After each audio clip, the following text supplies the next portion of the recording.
Let us commit ourselves to know Jesus more and more, to understand Jesus' teachings more and more.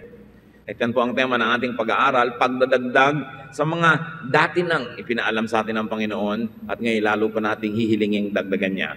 Water and light for new life. Panginoon, salamat sapagkat kayo ipabuti sa amin. Dalangin namin, patalasin yung aming isip, buksan yung aming mata, tenga at ang aming puso para lalo namin kayo maunawa. Lalo namin kayo madakila at mapasalamatan sa napakalalalim at magagandang katotohanan ng pananalig na inyo pong ipinaman at ibinigay sa amin. So commit ourselves to you. Nawa Panginoon, yung inyong karunungan, mabahaginan kami. Lead us, teach us, cleanse us, and empower us. In the name of Jesus, your Son, our Lord, our Savior, our Teacher, we pray with gratitude. Water and light for new life. Yan po ang napakaganda mga titles ng Panginoon na binigay niya mismo sa kanyang sarili, tubig at liwanag. John 7:37-39. Jesus stood up and shouted, "If you are thirsty, come to me and drink. Have faith in me and you will have life-giving water flowing from deep inside you, just as the scriptures say." Jesus was talking about the Holy Spirit who would be given to everyone that had faith in him. So here Jesus offers life-giving water, water that flows from within. It's not dependent on outside sources or a factor. It is self-sustaining, and therefore it gives freedom. Jesus was talking about the gift, the ministry of the Holy Spirit to every believer. So the Holy Spirit quenches spiritual thirst. At wala na pong pagkauhaw na hihigit pa sa pagkauhaw na spiritual. Kuminsan marami tayong pangangailangan, marami tayong requirement, marami tayong reklamo sa buhay. Ang totoo nun, kulang lang tayo sa spiritual drink. Because if people were spiritually filled, they will have contentment and happiness and joy from within them, inside of them, that will not need outside forces to give to them. The Holy Spirit gives renewable, sustainable inner life. Marami mga tao maiinit ang ulo, masusungit, mahirap kasama dahil lang hindi spiritually filled. Pag ang tao ay puno spiritually o napapainom ng tubig na nanggagaling sa espiritu, mapagpatawad, walang masyadong reklamo sa buhay, madaling sumaya, madaling mapayapa, at madaling makontento. Kaya ang Holy Spirit ang pinakamagandang pumuno sa atin, hindi pera na pupuno sa ating bulsa, mga bagay na pupuno sa ating mga bahay, hindi mga medalyang pupuno sa ating dingding, kundi Holy Spirit. The Holy Spirit is given to those who believe in Jesus and ask. So unang-una, maniwala sa Panginoon, tapos humingi ng Holy Spirit. Pag nananalangin tayo, madalas mga kapatid, parang shopping list. Give me this, give me that, I want this, I want that. Pero gaano kadalas humihingi tayo ng Holy Spirit? Yung Espiritu ng Diyos na namamahay, namumuhay, nakikiisa sa atin, sa loob mismo ng ating puso, sa ating pagkatao, sa ating kaluluwa. Na pagkakapisan natin at kasama ang Holy Spirit, madali tayong sumaya. Madaling tumahimik at pumayapa at hindi madaling guluhin. Having this spirituality is the hallmark and goal of true faith. Hindi nadadaan sa dami ng verses na alam, hindi nadadaan sa dami ng ministry na ginagawa, hindi nadadaan sa dami ng mga ambag at mga donasyon. Nalalaman ang tunay na nananalig kung siya ay may kapayapaan sa kalooban. May tunay na pagtitiwala sa Diyos. Hindi madaling maligalig. Kahit dumarating ang pinakamahihirap na mga sitwasyon, nalalampasan ng may kalaki pang pasalamat. Yun ang tunay na nagpapatotoong ikaw nga ay puspos ng Espiritu at nananalig sa Panginoon. Because the Holy Spirit brings contentment, peace, and joy. The Holy Spirit empowers and enlightens. Naliliwanagan tayo na nakikita natin kung alin ang tunay na mahalaga at hindi.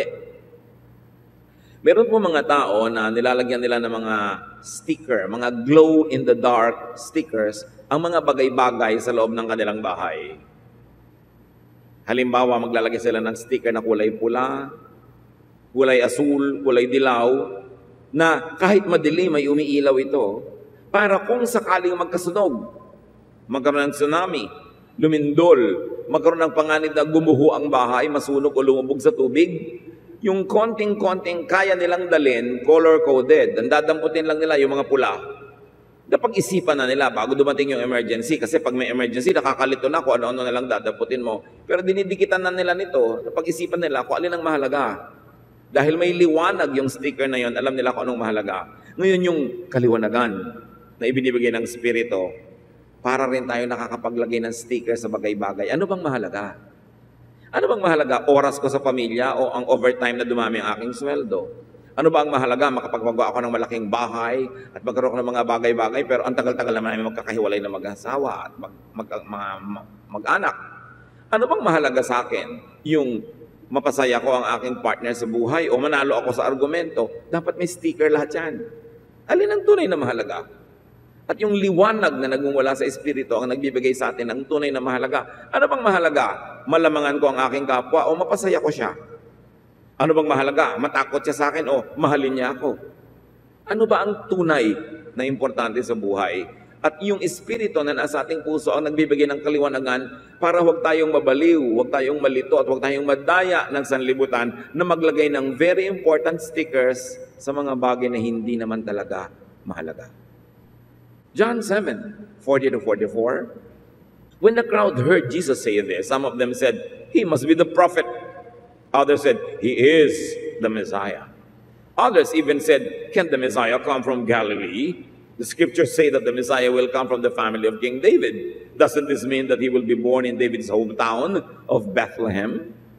The people started taking sides against each other because of Jesus. Some of them wanted to arrest him, but no one laid a hand on him. Parang ngayon din, nagtatalo-talo ang mga tao tungkol sa kanilang mga mumunting, mga butil-butil na mga paniniwala tungkol kay Jesus at sa pag-i-interpret nila kay Jesus. So some people sense the spiritual message and power of Jesus, but they began to argue. Many miss the point because they get embroiled in religious issues. Kahit sa atin ngayon mga kapatid, kahit ilang taon ka maging mananampalataya at sumasamba, umaate ng mga Bible study, you can also miss the point. In fact, the more you get involved with religious issues and details, the more possibility there is that you miss the bigger picture, that you miss Jesus. Kaya ang mahalaga, lagi ka nagpo-focus, sino si Jesus? Ano ba ang turo niya? Ano ang mahalaga? The reading and application of Scripture could really be divisive, tulad ng nakita natin. Nakikinig sila kay Jesus, ang nauwian ay pag-aaway at pagtatalo, imbes pagkakaisa. Why? Because metaphors and symbolisms in the Bible are open to many interpretations. Reading and interpretation could be colored by bias or agenda. Ang pagpapakahulugan naman talaga natin sa mga bagay, kung minsan ay kinukulayan ng gusto nating makita, ng ayaw nating marinig, o kinukulayan ng ating mga ipinagigiitang mga paksa sa buhay, o mga inaasahan natin at gusto nating mangyari, o uwian ng pag-uusap o ng ating buhay mismo. Kaya natural lang na magkakaroon ng mga differences sa religious opinion. Tanggapin na lang natin yun na hindi na yun mariresolve. Ang mahalaga lang, hindi ka nananakit ng kapwa, hindi ka naninira, at hindi ka nakikipagkagalit dahil lang magkakaiba kayo ng interpretasyon. Sinong makapagsasabi kung alin nga ba ang tama? Pero may makakapagsabi kung alin ang mali. Yung mapanakit, mapanira, mapang-away, mapagmataas, mapaghusga, mali yun. Kahit ano pang interpretation mo, o ano pang hermeneutics mo, ano pang theology mo, kung gano'n ang ugali mo at asal, mali yun. John 7:45-49, when the temple police returned to the chief priests and Pharisees, they were asked, "Why didn't you bring Jesus here?" They answered, "No one has ever spoken like that man." The Pharisees said to them, "Have you also been fooled?" No, not one of the chief priests or the Pharisees has faith in him. And these people who don't know the law are under God's curse anyway. So inutusan ng mga religious leaders ang kanilang pulis na dakpin si Jesus dahil sa mga pagtuturo, pero walang nangahas na dakpin si Jesus dahil sobrang ganda magturo. At nung hanapin ng mga religious leaders sa kanilang mga pulis, o nasa na yung pinapa-aresto namin? Sabi, kakaiba po siya magturo. Wala po kaming narinig na ganun kagaling magturo. Para na rin lang sinabing, sa inyo, hindi po namin narinig yung magagandang bagay na narinig namin sa kanya. So bakit namin naarestuhin? Sabi, nalin lang na rin pala kayo ng Jesus na yan. Wala sa amin na mga religious leaders at experts ang naniniwala sa Kanya. At yung mga naniniwala sa Kanya, hayaan na nga sila. Total, sinumpa naman sila ng Diyos. Kaya hayaan na sila sa kanilang mga kamangmangan. Yun ang binanggit ng mga religious leaders na ito. Take note that the religious establishment had police power and they did police work, which was dangerous. Ang mga bagay na pinaniniwalaan, ang mga bagay ng pananampalataya, ay hindi marapat na ipilit sa iba sa pamamagitan ng dahas. Faith must be surrendered voluntarily. It cannot be enforced by the police. Pero ganoon na ang kinahinatnan ng relihiyon sa Israel. Sobrang na-develop ang religion nila na may mga pulis na manghuhuli sa may ibang pananalig, mga ibang mga interpretasyon at mga ibang mga katuruan. Doon na umuwi ang kanilang pananalig. Hindi na, this is my faith. Nangyari na, this is my faith, therefore this must also be your faith. This is my interpretation, therefore this must also be your interpretation. Otherwise, I will use my police powers to arrest you and to even kill you. At sabi nila, di naman kami naniniwala sa Jesus na yan. But remember what Jesus said? Kailangan maniwala ka sa Kanya pagkatapos humingi ka ng Espiritu Santo mula sa Kanya dahil naniniwala ka sa Kanya at bibigyan Kanya ng ganong gift. And because they did not believe in Jesus, therefore they couldn't ask for the Holy Spirit. Therefore they would never understand. They would never have the peace and the contentment. They will be forever angry and afraid, nervous, and therefore they would always use their police powers to hurt others. But worst of all, they wouldn't have the life-giving water or Spirit that Jesus gives. They wanted Jesus arrested, and this is the problem with official religion. It is sad that there are still many countries in the world na mayroong official religion. Lahat dapat ng mamamayan doon, isa lang ang relihiyon, at pag mayroong kang ibang pananalig, ikukulong ka at pwede kang patayin. At ito ang sinisikap sa maraming mga bansa na mga relihiyoso na magkaroon sila ng political power, magkaroon sila ng police power, na dapat hindi bigyan ng espasyo sa isang malayang lipunan. Tunay, dapat nating unahin ang ating pananalig, dapat nabigyan ng super pahalaga ang ating pananalig sa Diyos, pero dapat walang relihiyon na merong police powers, walang relihiyon na merong kapangyarihan na usigin, parusahan ang mga hindi nananalig sa kanyang mga katuruan. Ang hindi pananalig sa isang relihiyon ay hindi nangangahulugang ang hindi pananalig sa Diyos. At ang pagsunod sa isang relihiyon ay hindi automatic na ibig sabihin pagsunod mo na sa Diyos. Magkaiba ang Diyos at ang relihiyon. Ang relihiyon ay ruta, daan, hagdan, patungo sa Diyos. Pero maaaring may mga iba pang mga pamamaraan at daan. Walang relihiyon na pwedeng magsabing kami lang ang daan sa Diyos. Sino mang nagsasabi niyan ay dapat unang-unay pagdudahan. Kasi sinolo na nila ang pagpunta sa Diyos at ikinagagalak pa nila lahat na mapapahamak na hindi sasali sa kanila. Nagiging mayabang patuloy sila at proud. Lahat tayo ay nagsisikap, pero tayo mga tao lang, sino ang tunay na nakakatiyak na siya nga ang tama. At the end of the day, ang titingnan ng Panginoon, hindi kung talagang tamang-tama ka o maling-mali ka, kundi ano ang laman ng iyong puso, anong intention mo. Talaga bang sincere ka sa paghahanap, na kaya lang dahil tao ka, may mga kulang, may mga konting mali, o sa paghahanap mo ay sinikap mo ng paniwalain ng sarili mo at iba na ikaw lang ang nakakakita ng tamang daan at hinuhusgahan mo na yung iba, yun ang tiyak na mali. You can never be always sure about what is right, but you can be sure about what is wrong.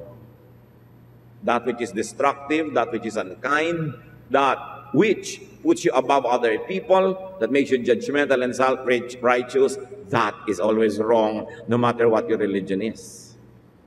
Kaya madaling malaman ang mali. Yung maghanap sa tama, talagang malaking challenge para sa ating lahat. At dapat hindi ka nakakarating sa punto ang yabang-yabang mong akala mo, tama ka na nga. Doubt anybody who says, I know the truth and only I know it. The religious power brokers missed the point during Jesus' time, and it also happens even now. Why? Because they are focused on maintaining the system. Sino man ang gagawin niyang Diyos-Diyosan, yung kanilang relihiyon, yung kanilang sistema, yung kanilang method, yung kanilang paraan, maaaring mabulag sa katotohanan dahil binulag na siya ng kanyang pangunguna at kagustuhang mangibabaw ang kanyang pamamaraan. The deep message of Jesus was revolutionary. The religious people of his time were traditional. Surely they were on collision course. Conflict was bound to happen soon. New ang message ng Panginoon, new ang kanyang method, new ang kanyang style, and people were sticking to the old ways, old systems. Siyempre, magbabanggaan yon. John 8:2-5. At ang kwentong ito'y gasgas na sa ating mga kwento, pero hanapan muli natin ang panibagong mensahe. Then early the next morning, he went to the temple. The people came to him, and he sat down and started teaching them. The Pharisees and the teachers of the law of Moses brought in a woman who had been caught in bed with a man who wasn't her husband. They made her stand in the middle of the crowd. Then they said, "Teacher, this woman was caught sleeping with a man who isn't her husband. The law of Moses teaches that a woman like this should be stoned to death. What do you say?" Ito na naman yung ilang beses na natin pinag-aaralang babaeng nahuli na nagkakaroon ng relasyon sa isang lalaking di niya asawa. So, because the temple had police powers, therefore they arrested the woman. Imagine what was done in private is now being made public. And there was a one-sided trial. Only the woman was arrested, not the man. What was on trial here and who was on trial? First of all, the woman, but she was the least on trial. Akala natin siya ang tunay na nasa sakdal, pero hindi. On trial was Jesus and his teachings on the life-giving Spirit. Kaya dinala kay Jesus para si Jesus ang litisin at subukan kung anong sasabihin niya, at hinahanapan nila ng mali. Pero ang tunay na nasa sakdal dito, as far as the eyes of heaven are concerned, it was the religious establishment that was on trial. Anong uri ng doktrina? Anong uri ng hermeneutics or interpretation ang magpapatigas sa puso ng lahat na ang isang babaeng gumagawa ng isang bagay sa kanyang silid, isang bagay na siguradong hindi naman niya ipinagmamalaki at pinagmamapuri, isang bagay na gusto niyang ilihim, maaaring isang bagay na hindi naman niya gustong gawin pero napipilitan siyang gawin. She could have been a prostitute. She could have been a very demented and tormented woman who is now finding either livelihood or comfort by selling her body. This is not something that a woman will be proud of. It is something that you do in hiding, in secret, to preserve little remnants of your personal dignity. Pero anong uri ng pagpapatigas ng puso sa relihiyon ang pwedeng magturo at mag-udyok sa mga leaders na kaladkarin ang isang babae mula sa kanyang silid, ibilad siya sa plaza, sa gitna ng lahat, ibalandra sa lahat ang kanyang mga kasalanan at litisin siya sa harap ng lahat na ang tanging layunin ay siya ay mapatawan ng parusa at pagkatapos ay kaladkarin siya sa libis ng bayan at batuhin hanggang mamatay. Tell me, what kind of religion is that? Anong uri ng kabanalan ang magbubunyi na ang isang makasalanan ay mabunyag, mapahiya at patayin pa? Ano man ang iyong pananalig, ano man ang iyong doktrina, gaano man kalaki ang daladala mong scripture, hindi ka pwedeng matawag na makadiyos kung magagawa mo ito sa iyong kapwa-tao kahit pa siya makasalanan. Kaya ang tunay na nasa sakdal, the religious system of the people. And then, nasa sakdal yung magiging stand ni Jesus. Anong gagawin niya sa babaeng ito? Sapagkat nagtuturo siya ng pagmamahal, pag-ibig, pagpapatawad. Tapos anong gagawin niya? Kailangan niyang pumili the law or God, goodness and kindness to a very weak person, a woman caught in adultery. John 8:6. They asked Jesus this question because they wanted to test him and bring some charge against him. But Jesus simply bent over and started writing on the ground with his finger. Hindi binili ni Jesus ang tinda nila na issue. Jesus' answer was silence and scribbles. Very mysterious. Sa pagpapatuloy, John 8:7-9. And this is the heart of the story. They kept on asking about the woman. Finally, he stood up and said, "If any one of you have never sinned, then go ahead and throw the first stone at her." Once again, he bent over and began writing on the ground. The people left one by one, beginning with the oldest. So Jesus did not directly challenge the law. The law said this kind of woman must be stoned to death. And if Jesus thought that the law was really godly and from God, he would have implemented it. But he did not. But he did not directly go against the law. Instead, he gave the full decision, the discretion to the people. Sabi, o sige, ang walang kasalanan, mauna nang bumato. At isa-isa, binitawan ng mga tao ang hawak nilang bato. At isa-isa silang nag-uwian sa buhay. Sa buhay na dati nilang kilala, pero ngayon maiiba na sila. Because Jesus laid down another law. Hindi napapansin natin that Jesus laid down another law here. Ang nakuukit lang sa atin, 10 commandments, but here is a new law that Jesus laid down, His spiritual law on who is qualified to accuse and judge a sinner. No other than the sinless. So ang bagong batas, yun lang sinless ang pwedeng mag-judge. Paano natin i-apply sa buhay natin ito? Pag may nabalitaan tayong, "Hoy, si sister pala may kalon niya. Meron pala siyang ganito at ganon. Sinless ka ba?" Meron akong sinless. Shut up. Makasalanan pala si ganon. Ipulpito natin, i-bulletin board natin. Wala ka bang kasalanan? Meron. Shut up. Itong napaka-importanting law na ito, hindi na i-emphasize. Why? Because even the church system now, churches and congregations named after Jesus continue to be like the Pharisees. They continue to drag sinners into public squares. They continue to expose people. Even their sins are private and they want blood. Nothing changed. Para namang hindi nag-exist si Jesus at parang hindi nagturo. In effect, with this action, Jesus invalidated the existing system of his time. Then the people understood. They judged themselves. That's why they disappeared from the court. Isa-isang nawala sila doon sa hukuman dahil sabi ni Jesus, before you judge another person, judge yourself. And if you think and find yourself to be sinless, then go ahead and judge another person.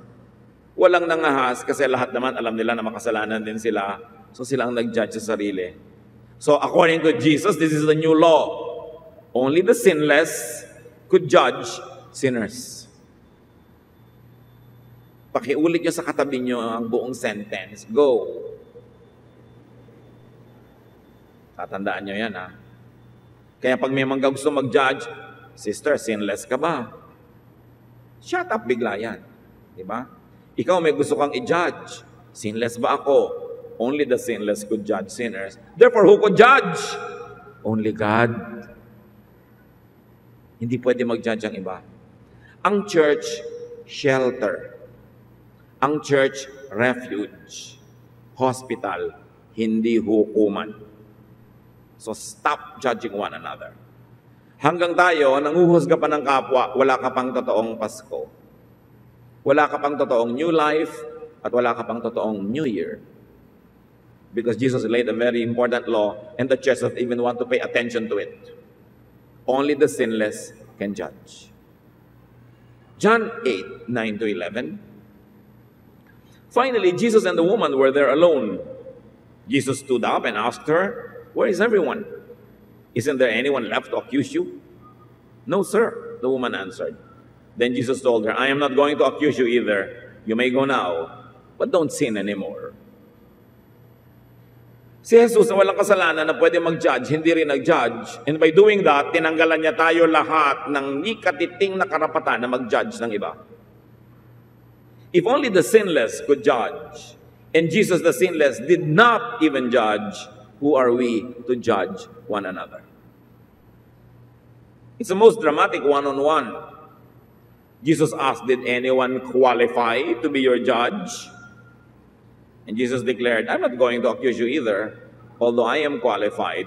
And by that one single action, Jesus disqualified everyone else from judging. John 3:17, God did not send His Son into the world to condemn its people. He sent Him to save them. And this story of this woman is a great metaphor. The religious system wanted to condemn the woman. Jesus saved her. So kung talaga maka-Jesus ka, dapat kasama ka doon sa nagsisave, hindi sa nagko-condemn. Ikaw yung nagtatakip sa kahubaran ng kapwa. Hindi ikaw yung nagtatanggal ng kaunting natitira na lang damit para lubos mo silang ibunyag at ihayag at ipahiya. If you really have Jesus in your heart, you will do what Jesus did. You will not judge. The Jesus ministry is teach so people will have faith in Him to the point of asking for the Holy Spirit, the living water. Mga kapatid, lagi nating isama sa ating panalangin, give us more of the Holy Spirit. Mas makaunawa kami, mas lumiwanag ang aming isip, mas makita namin ang katotohanan. The Jesus ministry is not to judge. Why will it be the business of the church to judge? Para litisin ang isang board of elders, ang isang makasalanan, sino sila? Para manglitis. Wala ba silang kasalanan?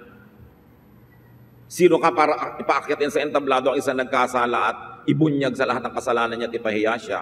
This is very un-Jesus. This is very Pharisaic. The Jesus ministry is to admonish people to stop sinning for their own sake. Hindi sinabi ni Jesus sa babaeng, tumigil ka na magkasala para masyahan yung mga tao. So niya, tigilan mo na yan. Para ano talagang kahulugan? Hanapin mo yung tunay na ikaw, yung tunay na kahulugan ng buhay, yung igalang mo sa sarili mo. Huwag kang gumawa ng ganyang mga bagay para sa sarili mong kapakanan. Hindi para palabas sa mga tao, kundi para sa kalooban mo mismo, tahimik ka. It's not for legalism, not for show, not for outward reasons. The Jesus ministry is to correct religious error and to cut religious abuse, which exactly was what He did. Yung iba ng mga relihiyoso ngayon, gusto pa mas magkaroon sila ng kapangyarihan para mas makapang-abuse pa. Tinatakot nila ang mga tao sa lipunan na sila dapat ang masunod, yung gusto nilang masunod, idikta mga doktrina nila sa buong bayan. This is ungodly. It's evil to impose your beliefs on others. Pwede kang magturo, kung naniwala sila, sumunod din sila. Pero para pilitin mo sila, takutin mo sila, to coerce people into towing the line and obeying your religious whims, it is not of Jesus. John 8:12. Once again, Jesus spoke to the people. This time He said, I am the light of the world.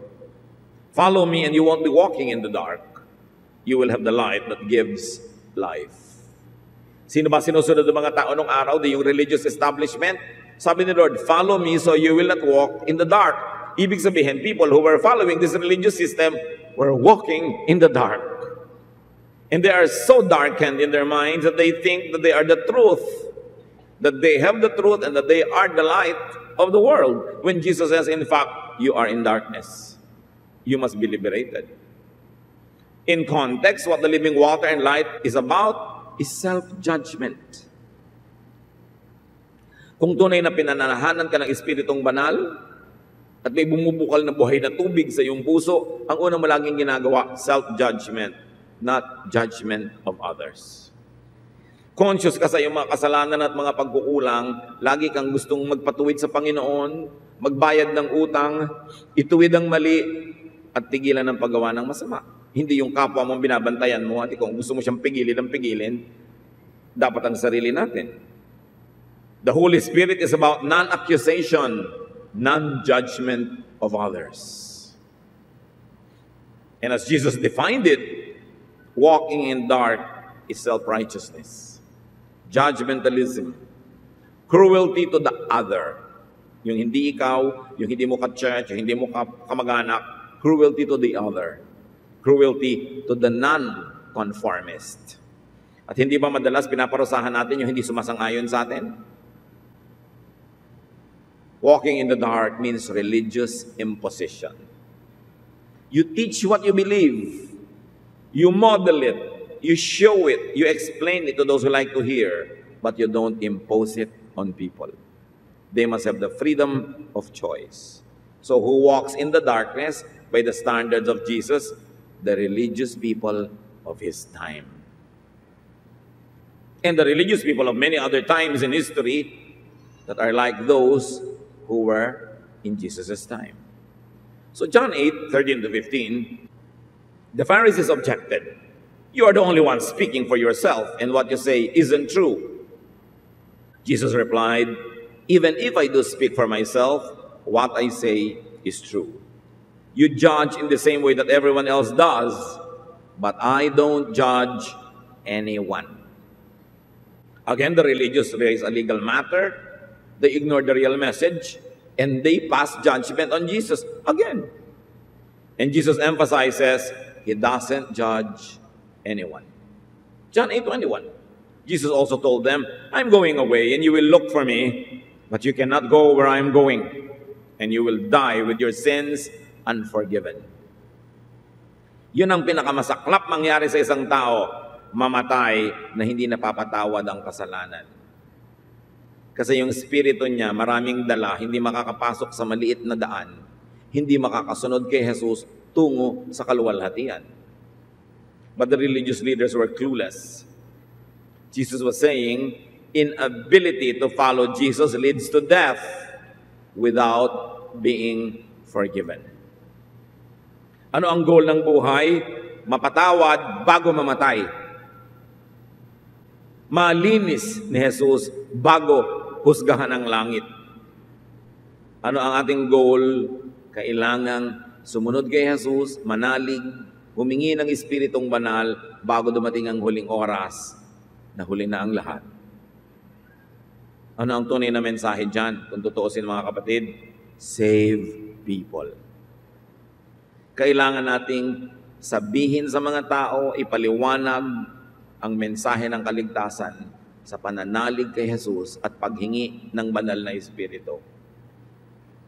Kung sinabi ni Jesus na kakamatayan nyo ang inyong mga kasalanan at pag hindi kayo napatawad sa kasalanan at nakamatayan nyo, hindi kayo makakasunod sa akin, yan ang mangyayari sa sinumang taong kamatayan ng mga kasalanan niya na hindi napapatawad. Kaya napakabigat, napakahalaga at nagmamadali ang misyon natin na bawat taong kilala natin, lalo ang mga mahal natin sa buhay, ay manalig kay Jesus, tumanggap kay Jesus, humingi ng Espiritong Banal bago man lang sila mamatay.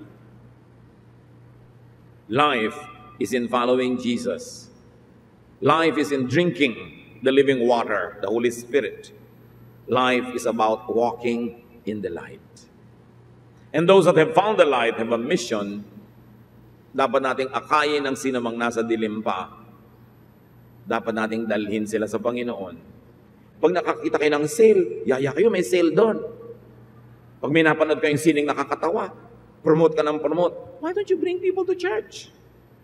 Konting concern sa kapwa. Konting kumisan kapal, kasi kumisan pinapahiya ka pa eh. Iniimbita mo na nga sa church, siya pang galit. Hindi lang niya kasi naintindihan. Pero pag naintindihan niya, magpapasalamat sa iyo. Sa katunayan, pagka nauusig na sila, sisisihin ka nila. Ikaw, ligtas ka pala, hindi ka malang nagsabi, sinolo mo, yun ang nakakahiya sa lahat. Kailangan huwag nating sayangin ang panahon. No? John 8:30, after Jesus said this, many of the people put their faith in Him. And up to now, many people have put their faith in Jesus when they hear the message. Make them hear the message. The people were victims of the system. And they found freedom in Jesus. John 8:31 to 32, Jesus told the people who had faith in Him, if you keep on obeying what I have said, you truly are my disciples. You will know the truth, and the truth will set you free. So here, the mark of discipleship, where faith should lead, is sustained obedience. Kung tunay tayong mga anak ng Diyos, masunurin tayo, at isang utos niya, teach everybody in the world.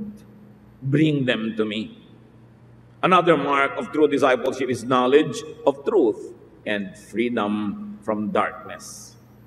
In the context of what we have been reading, it is darkness of judgmentalism, the judgment of self-righteousness, which Jesus actually hated. John 8:33, they answered, we are Abraham's children We have never been anyone's slaves. How can you say we will be set free? The people were off tangent again. Malayo na naman sa putukan yung kanilang takbo ng utak. Sa inyo, paano mo sasabihin lalaya kami? Hindi naman kami alipin. Mga anak yata kami ni Abraham. John 8:34-35, Jesus replied, I tell you for certain that anyone who sins is a slave of sin. The people were thinking about political slavery. Jesus was talking about spiritual slavery. Verse 35, and slaves don't stay in the family forever, though the son will always remain in the family. If the son gives you freedom, you are free. Only when the son gives you freedom, do you become free. Pag hindi ka pa nakakalaya sa kasalanan, sa kaparusahan ng kasalanan, hindi ka pa malaya kahit mukha kang malaya. At kahit mga licentious ang buhay mo, hindi ka tunay na malaya. So Jesus returns to His teaching. Freedom by believing in Him. Freedom by receiving the gift of the Holy Spirit. So the question is, are we free? Do we feel free? Do we let others feel free by bringing them to Jesus? John 8:39-41. The people said to Jesus, Abraham is our father. Jesus replied, if you were Abraham's children, you would do what Abraham did. Instead, you want to kill me for telling you the truth that God gave to me. Abraham never did anything like that, but you're doing exactly what your father does. So Jesus clearly says, mga Israelites kayo, but Abraham is not your father. Kung anak kayo ni Abraham, ang gagawin nyo yung ginawa ni Abraham. Pero hindi, ang ginagawa nyo kabaligtaran. Gusto nyo akong patayin, gusto nyo akong usigin dahil tinuturoan ko kayo ng tama. Tapos pupurihin nyo yung nagtuturo sa inyo ng mali. Hindi kayo anak ni Abraham. John 8:41-45, don't accuse us of having someone else as our father, they said. We have one father and He is God. O God naman bigla ang father nila. So Abraham and God. Jesus answered, if God were your father, you would love me, because I came from God and only from Him. He sent me. I did not come on my own. Why can't you understand what I'm talking about? Can't you stand to hear what I'm saying? Your father is the devil, and you do exactly what he wants.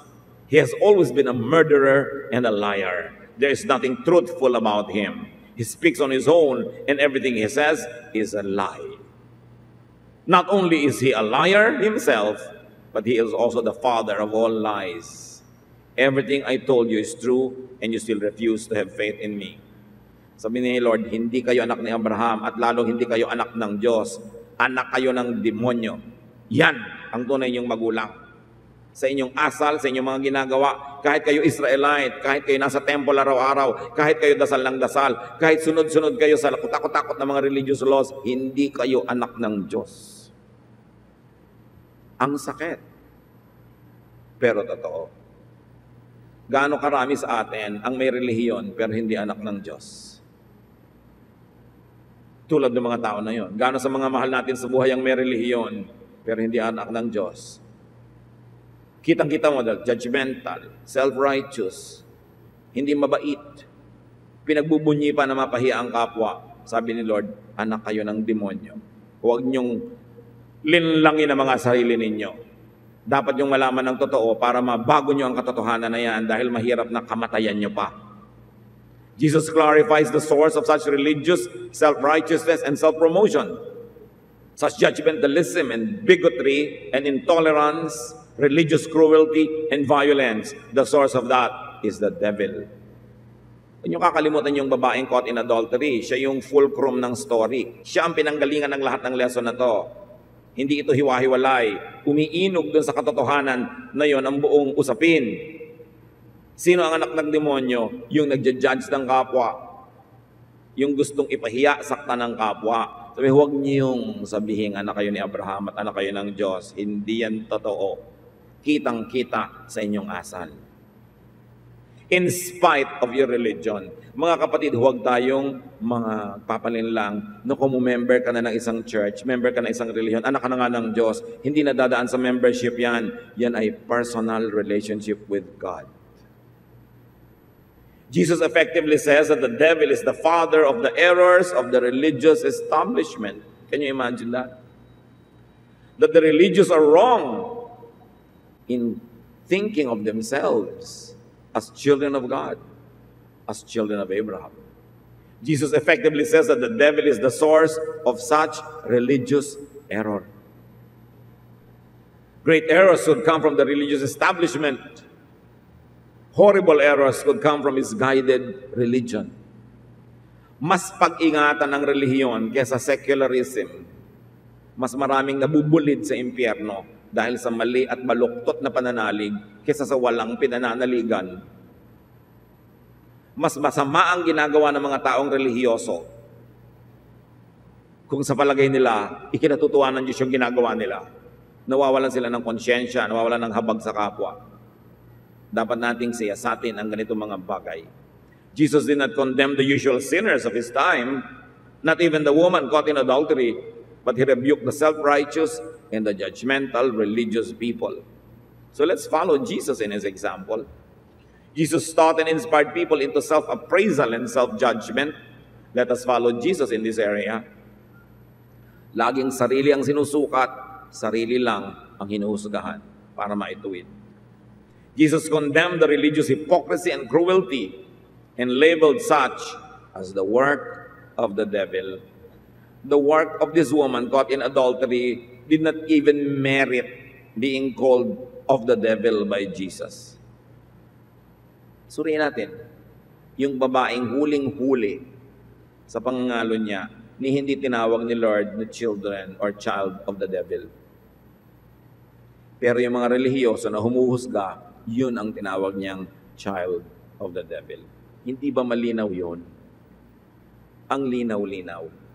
Dapat natin kilalanin si Jesus, hindi yung Jesus ng relihiyon, yung Jesus ng Biblia, yung Jesus ng scriptures, yung Jesus ng gospels, yun ang kilalanin. Hindi yung Jesus na dinirekorasyonan, nilagyan ng makeup, nilagyan ng costume ng simbahan, na iba na ng naiba. Yung Jesus na ang sinasabi, yung gustong sabihin ng mga religious leaders, yung Jesus na ipinagagawa sa mga tao, actually yung mga gustong ipagawa ng mga religious leaders. Go back to the Jesus of the Gospels, not the Jesus of the church. Because even the church, and I don't mean any particular religious denomination, the church has learned to use and abuse and exploit Jesus, and they exploit and use and abuse people in the name of Jesus. You have to go back to the Jesus of the Gospel. You've got to bring Christ back to Christianity dahil ligaw na rin kahit Christianity. Dapat balikan si Jesus na itinuro talaga ng Biblia. How are believers to deal with the sin of others? Sabi ni Jesus, do not accuse, do not judge, do not punish. It's for God to do it. Now apply this to personal and moral sin, not to social sin. Halimbawa, yung sin mo, treasurer ka ng gobyerno, nagkamali ka, dapat ka managot publicly. Kasi hindi naman private sin yung sin mo eh. Public yon. It's a sin against all of us, against the money of all of us. It's against the trust of every voter or everybody who trusted the elected official who appointed this official. Public sin yon. Therefore, public official ka, accountable ka talaga dapat mag-declare ng iyong assets and liabilities. Public official ka, accountable ka talaga to the Commission on Audit. Pero yung ginagawa mo sa katawan mo, sa loob ng kwarto mo is your personal business and it's no one's business. It's private. Hindi ka answerable sa aming lahat sa ginagawa mo personally. Pero answerable ka kung may paluwagan, naghulog kaming lahat, tapos nung ikaw na yung magbabayad sa amin na wala ka, answerable ka doon. Kasi public sin yun. How are believers to deal with their own sins and sinfulness? Measure and judge yourself, not others. This qualifies you to have new life in Jesus. Hindi lang new eternal life. Kailangan din natin baguhin ang ating lifestyle. New lifestyle, new ways of thinking. How do we think of people? How do we think about people? It's what we think of people inside our minds that counts, because that is where God dwells, in our hearts, in our minds. We've got to have the Jesus water and light. More of Jesus, less of religious garbage. Kailangan nating sariwain si Jesus sa ating buhay. New life means new self-assessment. turning to God, godliness, and non-judgmental of others.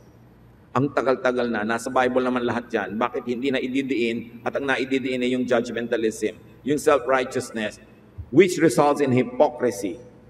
Because when people judge you, you hide your true self, you wear a mask, you become a hypocrite. We should encourage each other to be free, so we can encourage each other to be healed. But how can you be healed when you hide your disease? And why will you not hide if you're going to be judged just because you have a disease? Importante, sa panibago ng commitment natin sa Panginoon, dagdagan pa natin ang bagong pagkaunawa kung anong ibig sabihin ng manalig at sumunod kay Jesus.